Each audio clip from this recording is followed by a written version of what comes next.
Hey YouTube, it's me, Corey, your favorite web designer, and we're back with part 2, a deeper dive into the webs of color web editor. But first, please like this video and subscribe to our channel and leave us a comment.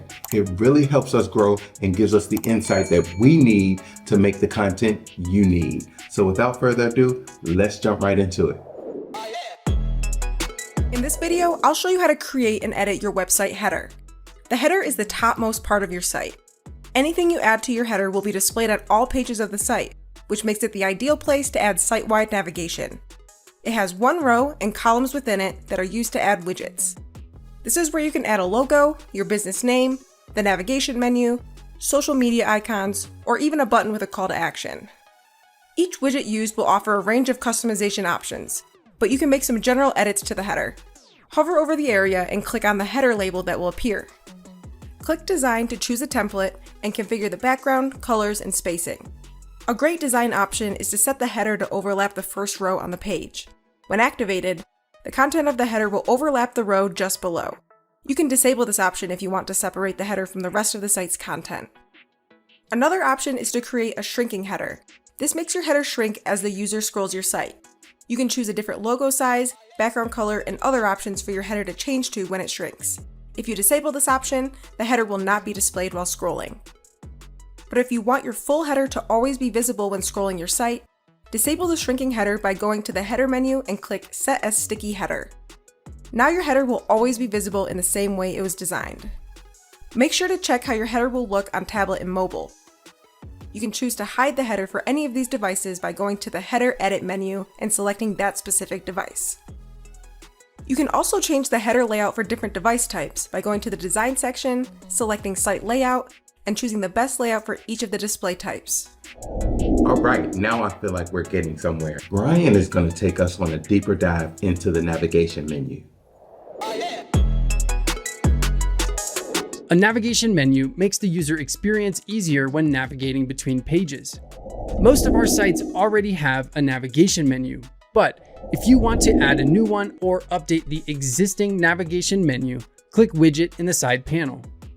Type navigation links in the search bar to find the widget.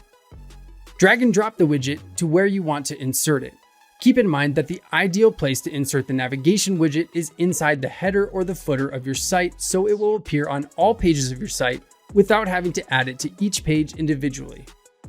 You'll need to choose between displaying your site's pages or displaying custom links. Most of the time, you'll want the first option, so let's stick with that. Click Design in the Edit menu to select the type of orientation and layout that best suits your site and configure several other options such as spacing between items, fonts, colors, and hover effects.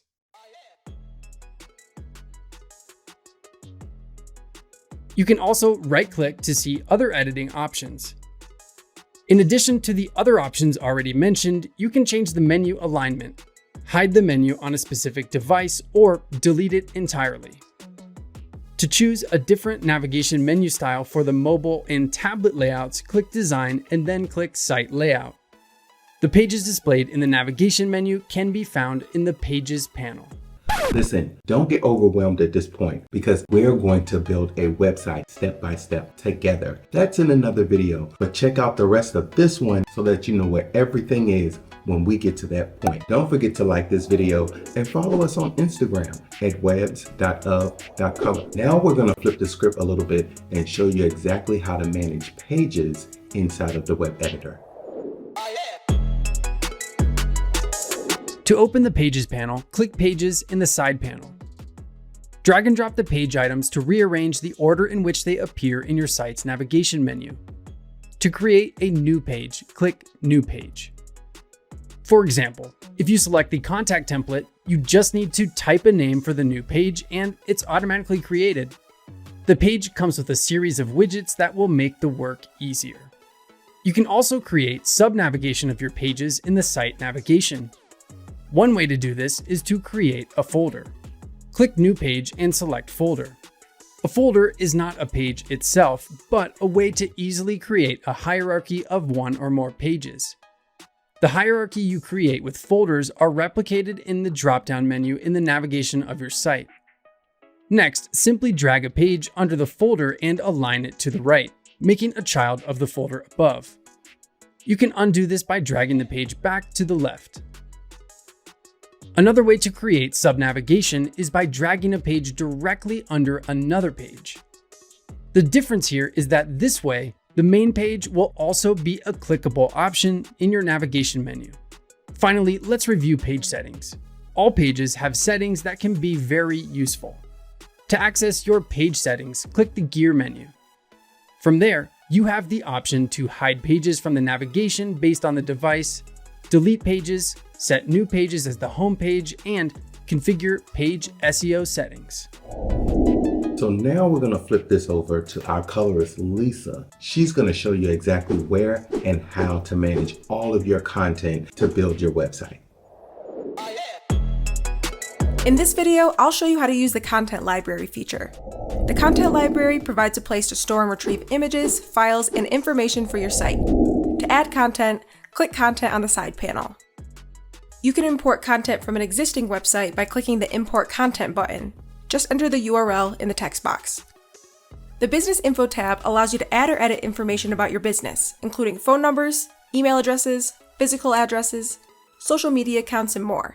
The information entered on this page will automatically be used in relevant widgets and updated if the information is changed.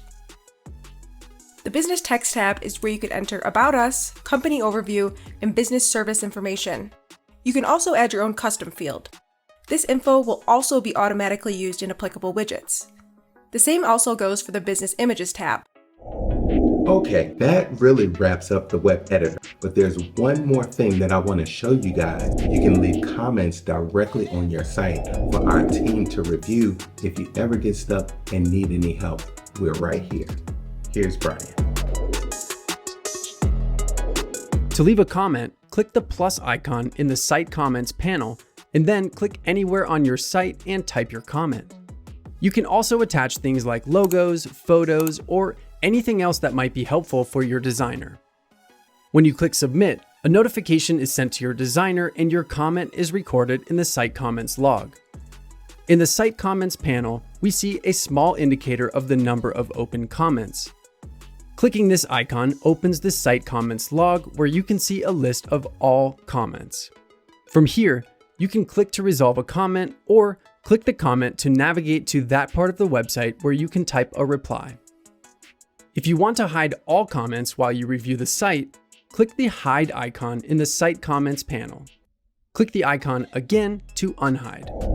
And that's it. That's our web editor. And now you are ready to build your own website. So check out our next video where I go step by step and show you live in the web editor how to build your own website. It's so exciting, and I'm really glad to be able to bring this to you guys. I hope you find it useful, and I hope you enjoy the rest of your day, or evening, or afternoon, whatever time it is. Bye, guys.